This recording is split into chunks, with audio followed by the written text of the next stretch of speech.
Je souhaite également présenter mes excuses sincères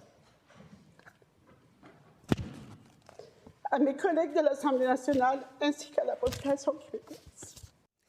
Eh bien, on vient d'entendre Sona Lakoyan, émotive, hein, Laurence, qui a présenté ses excuses pour les manquements à l'éthique commis pendant la course à la chefferie de Pablo Rodriguez. Mais malgré tout, elle n'a pas l'intention de démissionner. Non, tout à fait. Mais on l'a vu dans l'extrait, c'était visiblement difficile pour elle de s'exprimer aujourd'hui. Là, elle a pleuré pratiquement tout le long des 5 minutes qu'elle a pris pour s'adresser à ses collègues de l'Assemblée nationale. Elle dit prendre acte de ce rapport-là. Elle s'excuse. Là, on l'a entendu.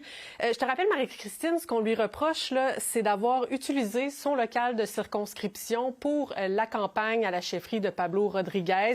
Il y a également des employés de son bureau de circonscription qui ont été rémunérés par l'Assemblée nationale pour participer à des activités partisanes.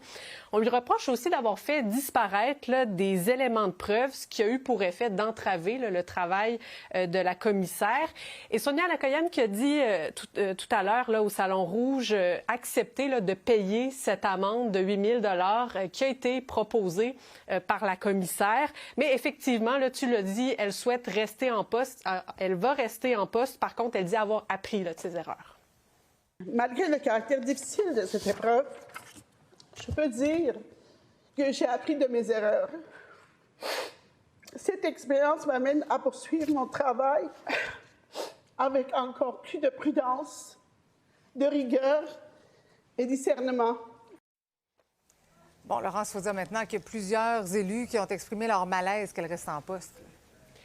Oui, il y a un malaise qu'on sentait au Salon Rouge pendant son allocution. Mais pour bien des députés, ces excuses-là, elles sont pas suffisantes. On demande sa démission parce qu'on nous dit c'est que ce qu'elle a fait, ça ternit l'image du rôle de député. Ça ternit aussi l'image du Parti libéral. Voici les réactions.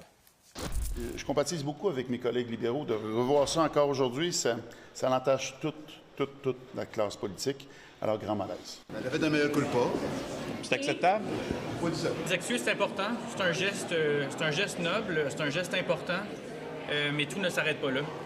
Il faut qu'on envoie un message, il faut qu'il y ait des conséquences. Pour moi, la députée Lakoyan-Olivier est simplement un symptôme de ce qui se passe depuis toujours au Parti libéral. C'est très grave ce qui s'est passé. Là, je comprends qu'elle est prête à s'excuser, à prendre sa part de responsabilité, mais rappelez-vous ce qu'elle disait aux journalistes en disant que c'est une affaire qui avait été créée de toutes pièces, que vous aviez montée. Dès qu'on en a eu connaissance et qu'il y a eu une enquête ouverte, elle a été exclue du caucus. Notre chef, Charles Milliard, a été très clair. Elle ne réintègre pas et elle a été invitée même à démissionner. Bon, maintenant, les députés devront voter, se prononcer sur ce rapport le 26 mai prochain, notamment pour savoir si elle devra payer cette amende de 8 000 $.